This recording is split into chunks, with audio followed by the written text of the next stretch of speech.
Les maladies cardiovasculaires sont la première cause de mortalité dans le monde et la deuxième en France après les cancers. Ces maladies regroupent entre autres les maladies coronariennes et les accidents vasculaires cérébraux. Elles sont une cause importante de maladies et de décès précoces partout dans le monde. Un chiffre affolant, on estime que près de 80% des cas de maladies cardiovasculaires sont évitables, à condition bien sûr de changer son style de vie. Dans cette vidéo, on va donc voir comment l'alimentation peut nous aider à protéger et à prévenir les maladies cardiovasculaires. Comment prendre soin de nos artères grâce à l'alimentation. Avertissement numéro 1, dans cette vidéo, on va donc voir des aliments qui vont vous aider à protéger vos artères. Attention, cette liste d'aliments n'est pas exhaustive et pour bien comprendre pourquoi cette liste d'aliments est bonne, en fait, l'idée c'est de bien comprendre le pourquoi du comment. Si je vous donne ici bêtement 10 aliments, en fait c'est pas forcément très intéressant. Ce qui est bien, ce qui est intéressant pour vous, c'est de comprendre pourquoi ces aliments sont bons pour la santé et pour vos artères en particulier. Et grâce à toutes les explications qu'il y aura avant, vous pourrez construire vous-même votre propre liste d'aliments afin d'avoir une liste d'aliments qui vous convient. L'idée ici est de bien connaître notre ennemi afin de mieux le combattre. Avertissement numéro 2, dans cette vidéo il y aura pas mal de notions peut-être un petit peu complexes pour vous. Du coup, n'hésitez pas à la revoir une fois ou deux afin de bien cerner toutes les subtilités de cette vidéo. Première partie, pourquoi nos artères se bouchent. Le sang a cette mauvaise habitude de se coller partout. Vous avez peut-être remarqué, lorsque vous saignez, le sang fait des taches sur toutes les surfaces où il passe. Pourtant, il y a un endroit où il ne colle pas, c'est à la paroi de vos artères. Et oui, peut-être que vous n'êtes jamais demandé pourquoi le sang ne collait pas à l'intérieur de vos artères, mais en soi, c'est pas quelque chose de forcément évident. En fait, cela est dû à une fine couche de cellules qui couvre l'intérieur de vos artères, qui s'appelle l'épithélium. Cette couche de cellules produit un anticoagulant qui permet au sang de glisser sur la surface de ces cellules, comme l'eau glisse sur la surface d'un poisson. Malheureusement, la paroi de vos artères sont en permanence attaquées par des molécules diverses et variées. Ces molécules peuvent venir d'une mauvaise alimentation, d'une vie sédentaire, d'une inflammation chronique, on va en reparler, et de substances comme le tabac par exemple. Lorsque l'épithélium est abîmé, on va avoir les plaquettes qui vont venir s'occuper de réparer la surface de l'épithélium et former ainsi un petit caillot. Globalement, le rôle des plaquettes, c'est d'empêcher une hémorragie, c'est d'empêcher l'écoulement du sang. Dès qu'on va avoir un petit trou quelque part dans notre corps, pour faire simple, je schématise, on va avoir les plaquettes qui vont arriver, qui vont s'agglomérer et qui vont former un petit bouchon pour colmater le trou. On va bien sûr avoir d'autres molécules qui vont arriver pour s'occuper de ça en parallèle et c'est ce qu'on appelle du coup la coagulation. C'est le même mécanisme qui va faire des croûtes sur votre peau par exemple. Lorsque cela arrive à l'intérieur d'une de vos artères, on va donc avoir les cellules de l'épithélium qui vont venir recouvrir progressivement le petit bouchon qui a été créé et au final tout redevient presque normal. Le sang peut glisser à cet endroit comme avant, sans conséquence. Enfin si, il y a une conséquence particulière, c'est qu'à l'endroit précis où il y a eu une petite plaie, vous allez avoir l'épaisseur de votre artère qui va augmenter. Un peu comme lorsqu'on a une croûte sur la peau, on a l'épaisseur de la peau qui augmente. À cet endroit précis, donc votre artère a une épaisseur qui est un peu plus importante et qui est surtout un peu plus rigide. On dit que votre artère a sclérosé. Au centre de la lésion, on va retrouver notamment un corps lipidique qui est formé principalement de cholestérol et d'autres minéraux qui vont aussi participer à la création de cette grosse cicatrice. Et on va retrouver aussi du calcium. Ce corps lipidique s'appelle l'athérome. Donc l'ensemble s'appelle l'athérosclérose. En fait, l'athérosclérose en soi, c'est pas forcément un problème lorsque c'est ponctuel, voire même ça peut complètement disparaître avec le temps. Le problème, justement, il va arriver lorsque vous allez avoir d'autres plaies, entre guillemets, qui vont se créer avec le temps, notamment parce que vous avez un style de vie délétère. Et au final, le phénomène va s'amplifier et se répéter. Ainsi, au bout de plusieurs dizaines d'années, si l'opération se répète encore et encore, l'artère peut tellement s'épaissir qu'elle peut être bouchée par exemple à 80%. Si par exemple à l'intérieur de l'athérosclérose, vous avez une hémorragie qui se crée, ce qui peut arriver relativement souvent, d'un coup en fait elle peut grossir et boucher complètement votre artère. Il est aussi à craindre que cette cicatrice s'ulcère avec le temps et forme d'un coup un gros caillot qui va là aussi boucher l'artère. Dans les deux cas, votre artère est complètement bouchée et c'est là que ça commence à devenir dramatique. Cette artère sert en général à alimenter un organe et cet organe il va être privé d'oxygène et de glucose et si ça dure trop longtemps, il va mourir. C'est particulièrement grave lorsque cet organe est votre cœur, votre cerveau, vos reins, vos yeux et même d'ailleurs vos jambes. C'est ce qu'on appelle donc une thrombose et cela peut emmener à un infarctus du myocarde lorsque c'est le cœur qu'il y a derrière ou un AVC, un accident vasculaire cérébral lorsque c'est le cerveau. Si on examine au microscope de quoi est composée une athérosclérose, on remarque qu'il y a à l'intérieur donc un petit peu de cholestérol. Et donc on va en parler en détail maintenant. Quel est le but du cholestérol et est-ce que c'est le coupable? Est-ce que c'est lui qui va encombrer nos artères. Deuxième partie, le cholestérol, qu'est-ce que c'est? Le cholestérol, c'est une des molécules les plus importantes du corps humain. C'est notamment un des composants majeurs des membranes cellulaires. Le cholestérol est aussi un précurseur fondamental de nombreuses hormones comme le cortisol, la progestérone, les oestrogènes et la testostérone. De la même façon, la vitamine D, qui est si importante pour votre santé, est produite dans votre corps à partir d'un dérivé du cholestérol. C'est l'impact des UV sur votre peau qui, à partir d'un précurseur du cholestérol, va créer la vitamine D. D'ailleurs, il y a une relation très importante entre le cholestérol et la vitamine D. Pour faire très simple, la vitamine D donc, se crée à partir du cholestérol et inversement, la vitamine D peut réguler aussi le niveau de cholestérol. Le cholestérol est aussi fondamental pour la digestion des graisses. Il va intervenir dans la création des acides biliaires qui sont donc sécrétés par le foie afin de digérer les graisses. Le cholestérol est aussi fondamental pour le cerveau. Il intervient par exemple dans la mémorisation et les personnes qui ont des problèmes de cholestérol ou qui font baisser artificiellement leur niveau de cholestérol peuvent avoir des trous de mémoire, des problèmes de mémorisation sur le long terme. Dernier point, le cholestérol et la coenzyme Q10 sont tous les deux produits naturellement par le corps et partagent les mêmes processus biochimiques. Par conséquent, si vous faites aussi baisser votre niveau de cholestérol artificiellement, vous allez aussi faire baisser le niveau de création de coenzyme Q10 qui intervient de façon très importante dans les mitochondries, les centrales énergétiques au cœur de vos cellules. Le cholestérol, où est-ce qu'il est fabriqué? Il est fabriqué dans le foie principalement et ensuite pour pouvoir alimenter vos cellules, pour pouvoir donner à manger à vos cellules, il doit voyager à travers votre corps. Problème, le cholestérol n'est pas soluble dans le sang, il a besoin de petits transporteurs, de petits camions pour pouvoir aller du foie jusqu'aux cellules. C'est donc le rôle des lipoprotéines qu'on a donc assimilé à des camions. On a donc les lipoprotéines de basse densité, ou LDL, Low Density Lipoprotein, qui est le camion de livraison du foie vers les cellules. Les LDL servent à conduire le cholestérol synthétisé ou reçu via l'alimentation vers les cellules de l'organisme. Le camion de livraison va ainsi transporter des vitamines et des triglycérides jusqu'aux cellules. Inversement, le cholestérol qui n'a pas été utilisé par vos cellules va être ramené à votre foie. Donc on a bien ici un cycle foie, cellule, cellule, foie. Et pour le retour, c'est le HDL qui s'en occupe. Les lipoprotéines de haute densité ou HDL, High Density Lipoprotein, c'est un peu une sorte de camion poubelle qui va ramener donc le cholestérol des cellules vers le foie. Donc déjà, ce qu'il faut faire, c'est bien distinguer ici la cargaison du véhicule de transport. La cargaison, c'est le cholestérol et le véhicule de transport, c'est le LDL ou le HDL. Donc quand on dit qu'il y a du bon ou du mauvais cholestérol, déjà c'est faux parce que le cholestérol c'est le même. Au pire, on pourrait parler de bons et de mauvais transporteurs du cholestérol. Là, ce serait bon. Mais parler de bon ou mauvais cholestérol, ça n'a juste aucun sens. Donc retenez bien cette analogie. Vos cellules, elles ont faim. On a donc un livreur, un camion qui va venir transporter l'alimentation pour vos cellules du foie vers vos cellules. Et quand vos cellules, elles ont fini de manger, entre guillemets, il y a un camion de poubelle qui va passer, donc le HDL, qui va ramener donc l'excédent des cellules vers le foie. Alors du coup, pourquoi on parle de bon et de mauvais cholestérol? Donc le LDL serait a priori le mauvais cholestérol. Pourquoi? Parce qu'en fait, lorsqu'il amène donc de la nourriture aux cellules, il donc transite par vos artères et lorsqu'il y en a un petit peu trop, en fait, ça pourrait créer des bouchons comme on l'a vu tout à l'heure. Le cholestérol intervient dans la cicatrisation de vos artères lorsqu'elles sont abîmées. Donc c'est pour ça qu'on dit que c'est du mauvais cholestérol avec des gros guillemets, on va voir que c'est faux par la suite, mais on dit que c'est du mauvais cholestérol parce que, entre guillemets, il encrasse vos artères. Alors que le bon cholestérol, le HDL, lui, il vient faire le ménage, c'est le camion poubelle, donc qui ramène le cholestérol en excès vers le foie. Donc vous voyez déjà, c'est un peu comme dans les films, il y a le méchant et il y a le gentil. Et en fait, on aime bien comme ça mettre les choses dans des cases. Gentil, méchant, c'est très simpliste comme vision, c'est un peu en mode Disney, et c'est beaucoup plus compliqué que ça en vrai. Troisième partie, la fausse bonne idée des statines pour déboucher les artères. Donc comme on l'a vu, en fait, dans un athérome, on va donc avoir du cholestérol en petite quantité et tout autour donc des minéraux et d'autres substances qui vont venir donc créer cette sorte de grosse cicatrice. Et en fait, on va retrouver notamment aussi du calcium. Ça, c'est en grande quantité.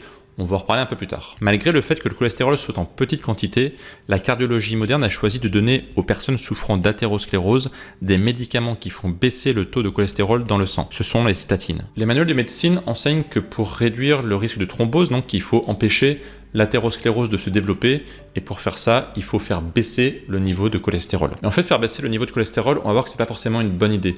Le cholestérol intervient de façon marginale dans la création de l'athérosclérose. Donc oui, effectivement, la prise de statine fait baisser le niveau de cholestérol dans le sang. Mais ce qui baisse pas par contre forcément, c'est le taux de mortalité lié à des maladies cardiovasculaires derrière. Par contre, réduire le cholestérol pose beaucoup de problèmes pour la santé parce que comme on a vu, le cholestérol intervient dans une quantité importante de phénomènes physiologiques. Comme on l'a vu, le cholestérol intervient dans la création des parois cellulaires. Donc déjà, si vous faites baisser le niveau de cholestérol, vous allez impacter la santé, on va dire, de vos cellules. Et puis au-delà de ça, les statines ont de nombreux effets secondaires, comme par exemple les douleurs musculaires et ligamentaires, des phénomènes d'impuissance et des problèmes de mémoire. Si vous souhaitez avoir une vidéo témoignage de tous les effets secondaires qui peuvent être liés à la prise de statine, n'hésitez pas à aller voir cette vidéo de l'interview de Christelle que j'ai fait il y a quelques temps, qui vous explique un peu sa vie avec les statines, qu'est-ce qui s'est passé du coup en termes de conséquences sur sa santé en prenant des statines et qu'est-ce qui s'est passé lorsqu'elle a arrêté les statines. Si on revient au point de départ, on a vu donc tout partait de la dégradation de l'épithélium. Mais en fait, c'est pas le cholestérol qui pose problème. Comme on l'a vu, en fait, le cholestérol intervient un peu comme une sorte de rustine pour venir cicatriser les conséquences dommageables qu'il y a eu sur l'épithélium.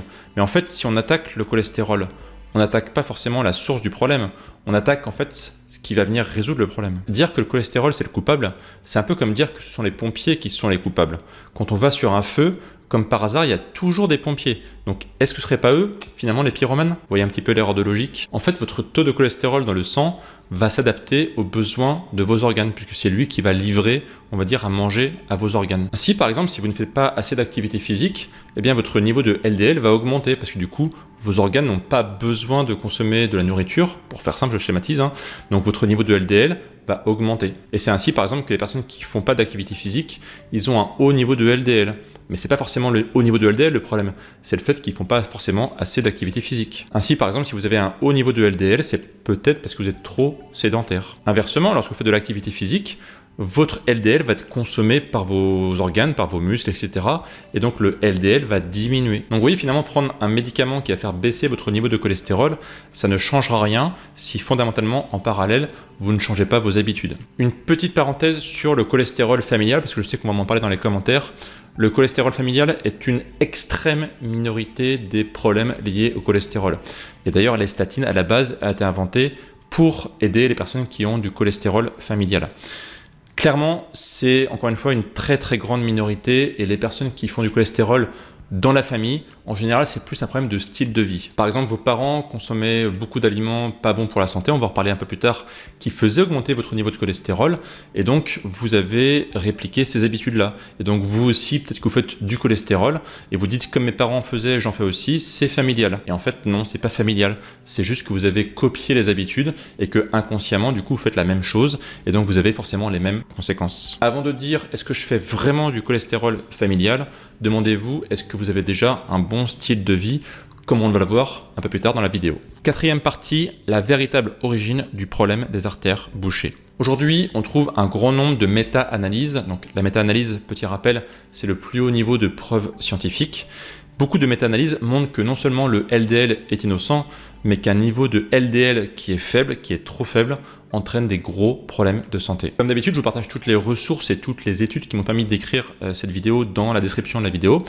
Et notamment, vous y trouverez une étude super intéressante qui montre qu'un faible niveau de LDL va être corrélé à une espérance de vie qui va être diminuée. De la même façon, vous verrez qu'il y a des études qui montrent qu'un niveau de LDL élevé est associé à une meilleure mémoire. Et là aussi, c'est logique, parce que vous avez vu que le cholestérol, c'est super utile pour le cerveau. De la même façon, on a des études qui font une corrélation entre un faible niveau de LDL et de la démence. Encore une fois, le cerveau a besoin de cholestérol. Par contre, ce qu'on trouve systématiquement chez les personnes qui ont des problèmes cardiovasculaires, c'est un haut niveau de molécules pro-inflammatoires. En fait, l'athérosclérose est une maladie inflammatoire et le cholestérol est un indicateur du niveau d'inflammation. Comme on l'a vu, si vous combattez le cholestérol, vous combattez en fait les pompiers, pas le feu, qui est en fait ici l'inflammation chronique. Tout comme plus l'incendie est important, il faut de pompiers, plus le niveau d'inflammation chronique est important, plus il vous faudra de cholestérol. Donc la cause profonde des maladies cardiovasculaires, c'est l'inflammation. Ce sont des molécules qui vont venir attaquer les parois, l'épithélium de vos artères, comme on l'a vu au tout début de la vidéo. On va donc lister ici les 4 ennemis fondamentaux de vos artères, ces molécules qui vont venir attaquer la paroi de vos artères, qui donc vont déclencher un incendie. Ennemi numéro 1, l'inflammation chronique. Comme on l'a vu, si vous avez un haut niveau inflammatoire dans le corps, et bien forcément vous allez avoir beaucoup de molécules qui vont donc provoquer de l'inflammation. Qui dit inflammation dit dégradation. L'ennemi numéro 2, ça va être un niveau de glucose élevé dans votre sang, autrement dit une glycémie élevée. Plus vous allez avoir une glycémie élevée, plus donc vous allez avoir de sucre dans le sang, et plus vous avez de sucre dans le sang, plus le sucre va pouvoir réagir avec des protéines, notamment les protéines qui sont donc à la surface de vos artères, pour provoquer des AGE. C'est la fameuse réaction de Maillard. Donc vous savez, la réaction de Maillard, c'est quand vous faites cuire par exemple un aliment à trop haute température, il y a une couche de noir qui va apparaître. Donc c'est la réaction entre une protéine et un glucide qui s'est créée. Et vous pouvez avoir la même chose qui se crée dans votre corps lorsque vous avez trop de glucose dans le sang. Voilà pourquoi notamment les personnes qui font du diabète de type 2 ont un risque de maladie cardiovasculaire qui est beaucoup plus important que la moyenne, parce que tout simplement, en fait, ils ont beaucoup plus de sucre dans le sang. Troisième ennemi, l'un des principaux ennemis de vos artères, les radicaux libres ou le stress oxydatif. Les radicaux libres, pour faire simple, ce sont des molécules instables qui vont venir attaquer d'autres molécules de votre corps. Les radicaux libres altèrent toutes les molécules qui sont sur leur passage, sans discrimination, et notamment ça va attaquer des cellules de votre corps. Plus vous avez de radicaux libres dans le corps, plus votre niveau de stress oxydatif va augmenter, plus votre santé va être impactée. Un exemple typique, c'est la fumée de cigarette. La fumée de cigarette est un énorme créateur de radicaux libres. Alors déjà, ces radicaux libres vont venir oxyder, entre guillemets, la paroi de vos artères. Comme on l'a vu tout à l'heure, ça va venir abîmer la paroi de vos artères. Mais surtout, les radicaux libres vont attaquer le cholestérol LDL. On parle dans ces cas-là de l'oxydation du LDL. Et en fait, une fois que le LDL a été entre guillemets attaqué par les radicaux libres, et bien en fait, il n'y a pas la même signature. Le corps ne va pas le reconnaître de façon aussi efficace. Il ne va pas pouvoir rejoindre le foie. Je simplifie, les puristes m'excuseront, c'est vraiment pour simplifier. Ce LDL oxydé, en fait, il n'est pas viable, on ne va pas pouvoir en faire grand-chose dans le corps, et donc le corps va vouloir s'en débarrasser. Et du coup, il y a des cellules du système immunitaire qui vont venir attaquer ce LDL oxydé afin de s'en débarrasser. Donc ce sont les macrophages. Le problème, c'est qu'en fait, lorsque les macrophages vont manger, entre guillemets, le LDL, en fait, ça va provoquer ce qu'on appelle une cellule spumeuse, une sorte de cellule qui est morte, qui ne sert pas à grand chose, remplie de gras, parce qu'à la base le cholestérol est donc composé de lipides, et cette cellule spumeuse en fait elle va venir se stocker à l'endroit où on a de l'athérosclérose. Et effectivement, on a des études qui montrent que plus le niveau de LDL oxydé est important dans le corps, plus on va avoir un risque de maladie cardiovasculaire qui va être important. Donc vous voyez en fait, le coupable c'est pas forcément le cholestérol, c'est les radicaux libres qui vont venir oxyder le cholestérol. Donc voilà pourquoi les radicaux libres sont un des ennemis essentiels de vos artères. Quatrième ennemi, l'hypertension artérielle. En fait ici, l'hypertension est un facteur de risque plutôt mécanique. Plus vous avez de pression artérielle sur vos artères, plus celles-ci vont se fragiliser, notamment si à la base vous avez de l'athérosclérose. De la même façon, en fait, une pression artérielle élevée va forcer vos artères à se rigidifier pour pouvoir supporter la pression. Donc plus vos artères sont rigides, et bien en fait plus on a vu que ça provoquait là aussi de l'athérosclérose. Donc l'hypertension en fait est un facteur aggravant. C'est quelque chose qui va venir mettre de l'huile sur le feu, si je puis dire. Cinquième partie, ce qu'il faut vraiment faire concrètement pour nettoyer vos artères. Donc comme on l'a vu, en fait, il y a différents ennemis de vos artères, et donc pour nettoyer vos artères, il va falloir se débarrasser au maximum de ces ennemis. D'abord, on a vu qu'il fallait lutter contre l'inflammation chronique. L'inflammation chronique est un ennemi essentiel de vos artères. Si vous suivez mes vidéos, vous savez que pour lutter contre l'inflammation chronique, il n'y a pas 36 000 façons. Il faut en grande partie rééquilibrer votre niveau d'acides gras essentiels oméga 3, oméga 6. Pour faire simple, aujourd'hui, notre alimentation moderne, on consomme beaucoup trop d'oméga 6 pro-inflammatoires et pas assez d'oméga 3 anti-inflammatoires. Dans un monde idéal, le ratio oméga 6, oméga 3 devrait être proche de 1. Et en fait, dans la vraie vie, il est plutôt proche de 1 pour 20, voire 1 pour 30 chez nos amis américains. Donc, consommez beaucoup plus d'oméga 3 à partir de petits poissons gras qui sont une excellente source d'EPA et de DHA. Des sardines par exemple qui sont très riches en oméga 3, des œufs bleu blanc cœur, des oléagineux qui sont riches en ALA, qui sont des précurseurs des EPA et DHA. Réduisez la consommation d'oméga 6 via notamment une diminution des huiles végétales, comme par exemple l'huile de tournesol. Diminuez massivement votre consommation de produits ultra transformés et de céréales qui sont riches en oméga 6. Attention aussi à votre niveau de vitamine D. Plus votre niveau de vitamine D est bas, plus cela va être lié aussi à un niveau inflammatoire qui va être élevé. On va reparler de la vitamine D un peu plus tard. Deuxième point, ça va être de lutter contre les AGE, donc les produits de la glycation avancée. Donc là, on a vu en fait que ça venait en grande partie par une glycémie élevée. Plus votre glycémie va être élevée, plus vous augmentez votre probabilité d'avoir des maladies cardiovasculaires. Donc, qu'est-ce qu'on fait? Eh bien, en fait, on réduit notre consommation de produits à index glycémique élevé. Cela permet non seulement de réguler idéalement notre glycémie, mais en plus donc d'éviter les pics d'insuline. Chose que j'aborde très régulièrement sur ma chaîne aussi. Vous savez que les pics d'insuline à répétition sur toute la journée, c'est extrêmement mauvais pour la santé globalement. Et au-delà de ça, en fait, ça permet aussi de réguler correctement votre glycémie. Donc pour ça, les régimes paléo, cétogènes ou méditerranéens, par exemple, seront assez efficaces et permettront de réguler votre glycémie, d'éviter les pics d'insuline à répétition sur la journée.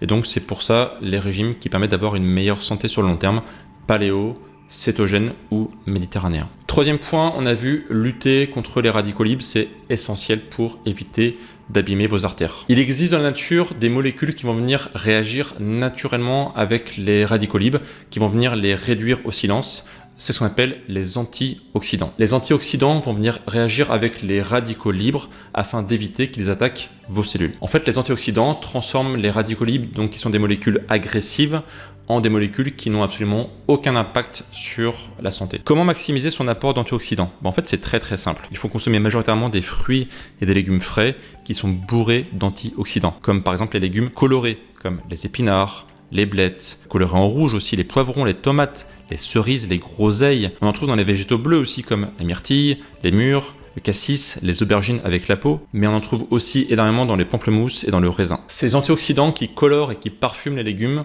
on les appelle des polyphénols. Et donc la meilleure façon d'avoir sa dose de polyphénol journalière, c'est de consommer une grande quantité de légumes et de fruits colorés, avec si possible la peau, d'où l'intérêt de les consommer bio. Et si possible, bien sûr, la plus proche possible de leur forme naturelle, c'est-à-dire non transformée et idéalement crue. Consommez aussi du thé vert, qui est très riche en antioxydants, l'huile d'olive, très riche en polyphénol, une des bases du régime méditerranéen, donc qui est si bon pour la maladie cardiovasculaire, c'est entre autres grâce au polyphénol de l'huile d'olive. Un fruit que je vous conseille fortement de consommer, c'est la grenade.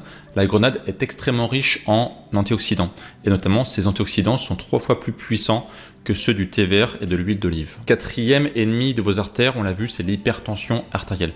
Alors là, je n'ai pas développé en détail parce que j'ai fait déjà une vidéo sur le sujet récemment pour vous expliquer comment avoir une bonne pression artérielle. Notamment, ça passe par la consommation de plus d'aliments riches en potassium, donc c'est-à-dire qu'on trouve majoritairement dans les fruits et légumes, et moins de composés riches en sodium, donc c'est-à-dire en fait le sel. Donc là aussi, diminuer sa consommation de produits transformés, produits industriels. Un aliment qui est particulièrement riche en potassium, donc idéal pour faire baisser la pression artérielle, c'est l'avocat par exemple. N'hésitez pas à aller voir ma vidéo que j'ai fait sur comment diminuer l'hypertension artérielle, elle est juste ici, et je vous mets aussi le lien dans la description de la vidéo. Tout à l'heure, je parle de la vitamine D, et en fait la vitamine D est aussi liée à une diminution de la pression artérielle. Notamment, la vitamine D permet de diminuer la rigidité des artères. Or, on a vu que la rigidité des artères, c'est pas bon du tout pour leur santé. Donc la vitamine D, vous savez, c'est majoritairement une exposition au soleil l'été, quand vous pouvez, avec des parties de votre corps les plus exposées possibles pendant un quart d'heure, 20 minutes, ou sinon la complémentation l'hiver. Là aussi, je vous renvoie vers cette vidéo que j'ai fait sur la vitamine D pour vous aider à bien vous complémenter et tout savoir sur cette molécule extrêmement importante pour votre santé. Et en fait, la vitamine D, on se rend compte qu'elle est d'autant plus efficace lorsqu'elle est combinée à la vitamine K2.